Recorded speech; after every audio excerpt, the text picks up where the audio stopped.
For Infolive TV, good afternoon. Yoni, good afternoon. Good afternoon. How are you? Fine, how are you? We meet today to talk about the issue of the three soldiers still prisoners, two by Hezbollah, one in Hamas hands or maybe in Egypt.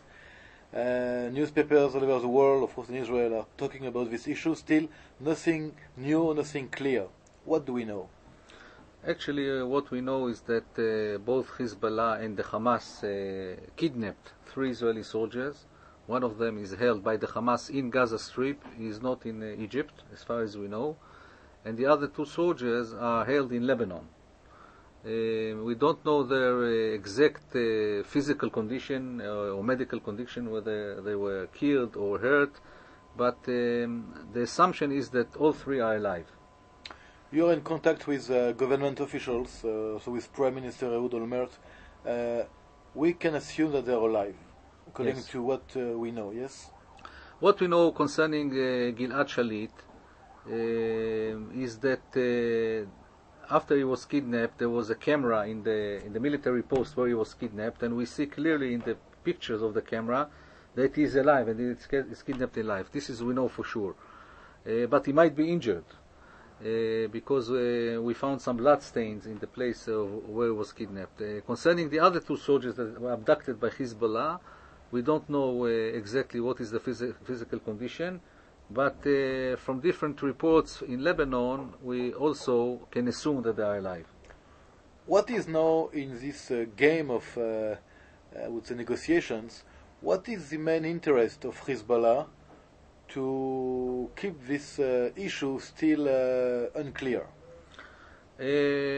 First of all, we have to know that as far as Israel is concerned, there is no linkage between the kidnapping of the Israeli soldier in Gaza and the Hezbollah in Lebanon. Is it better for Israel? Yes, Israel doesn't want to make the linkage, and we're talking about 2 separate issues, and there will be 2 separate deals to release prisoners or terrorists for the exchange of the soldier. The Hezbollah is trying to keep, also the Hamas, they're trying to keep the picture very vague because they want to gain more profits by supplying the information and getting something in return for the information. So they are trying to increase their bargaining power. This is why they're not giving any details about the soldier. Let's not try to make some clarifications for viewers of Infolive.tv all over the world. What does Hezbollah want? What does Hamas want? What Israel is ready to give for the time being for those 3 soldiers released? Okay, the Hezbollah, they want the release of all Lebanese prisoners in Israel. How many? We're talking about 3 pure Lebanese and 20 other Palestinians who have Lebanese identity card. So we're talking about 25, 26 Lebanese prisoners. Of course, the most dangerous one is Samir Kuntar. Who is Samir Kuntar? Samir is a Druze, a Lebanese Druze, who participated in the massacre of Haran family in Nahariya. And he is imprisoned for life. He got a life sentence, and of course Israel is refusing to let him go. To my knowledge, it is only Druze prisoner from Lebanon in Israel, correct? Exactly. As for the Hamas, they want the release of a few hundred Palestinians, prisoners, yes, who are held in an Israeli prison. We're talking about women prisoners and juvenile prisoners. This is the priority. And of course, they want us to release also some very heavy terrorists who were convicted for life sentence, such as Marwan Barghouti, who is one of the Fatah activists, is the head of the Fatah in the West Bank. He is convicted for life, 5 life sentences for killing Israelis. They want him to be released, and they also want Ahmad Saada to be released. He is from the Popular Front, the General Secretary of the Popular Front, who is actually responsible for the assassination of Rehavam Ze'evi Gandhi, the ex-Israeli minister. No, between the Israeli side and the Palestinian side and the Lebanese side, what are the countries, the states involved in the negotiation process? As far as the deal between Israel and the Hamas, Egypt is the main mediator, and of course the PA, we're talking about the Fatah, Abu Mazen and Dahlan, are trying to help to solve the problem. As for Israel and Lebanon, or Israel and the Hezbollah, Germany is the one who is mediating between Israel and the Hezbollah. What can we expect from the north, for Regev and Goldwasser, in the next weeks, if we assume that maybe the UNIFIL will be deployed in the south, or maybe there will be time for trying to make the situation a little bit less tense in the north? Can it influence the release of the two soldiers? Yes, you have to forget the whole war started because of this kidnapping of the two soldiers, the whole war in Lebanon. And the Hezbollah is interested to gain some profits, because there is a lot of pressure in Lebanon from the Shiites on Hezbollah to bring the Lebanese back home.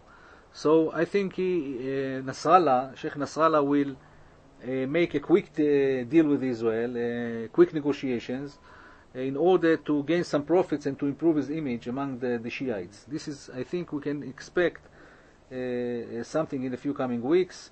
You have to remember also that Israel is holding to a lot of bodies of Hezbollah terrorists who were killed. How many? A few dozens. Okay. A few dozens of bodies, and this will also be part of the deal, and Hezbollah is interested to solve this problem. Nasrallah is still strong in Lebanon? Yes, definitely still strong, because, as you know, there is an argument about the results of the war. So he claims that he won, and he's very popular among the Arab populations. And yes, he's still strong. In the Israeli press, we could read in the last days that Ehud Olmert has a very strong political interest to bring back home the Swiss soldiers as a way to improve or to reinforce its position, which is a little bit difficult since the war. What do you think about it? I think the Prime Minister Olmert wants to bring the soldiers back, not because of the political situation, but because they are our sons, and he wants to bring them because they are Israeli citizens and they fought for Israel. And this is the way it's done in Israel. We never neglect our soldiers. But I mean, the fact that he's going to release so many prisoners. Before he said nobody knows, negotiation. Nobody knows how many prisoners will be released in the end. Yeah. Nobody knows exactly, because the negotiation is just in the beginning. But definitely, if Olmert will do it, he will succeed to bring the soldiers. Of course, it will improve his image. Definitely. What do you think? About? Where now Olmert is standing? Olmert is under a lot of criticism because of the results of the war, mainly because of the way the war was conducted and the fact that the army was not prepared for it. But we don't know yet what will be the political result. It's too soon to know, because the investigation committee this whole thing of the investigation committee is still under public debate. It's not over yet, so it's premature to say what will happen. But of course, if he will succeed in bringing back the soldiers, this will help him, no doubt about it. The last time when we met, Yoni, we were very worried about the result of the war and the possible new war in the future. Are you still worried? Of course, I'm very worried, because it's obvious that both sides are preparing for the next round. Iran is still there, and Iran is still trying to get nuclear weapon and wants to destroy Israel. The circumstances are not changed. Syria, of course, is with Iran in the same front. And the most worrying thing is that the Iranians and the Syrians and the Hezbollah are very encouraged from the results of the war, and they have the illusion that they can destroy the state of Israel. This is very dangerous for us, and we have to be prepared for the next round.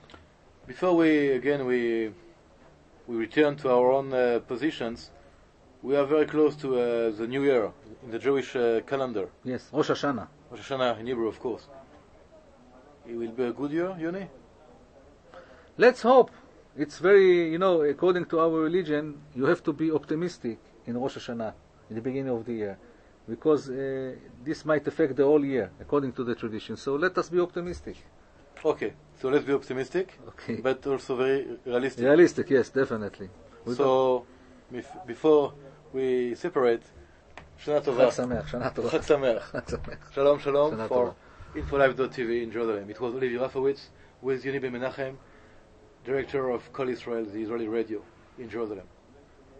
Shana Tova. Shana Tova.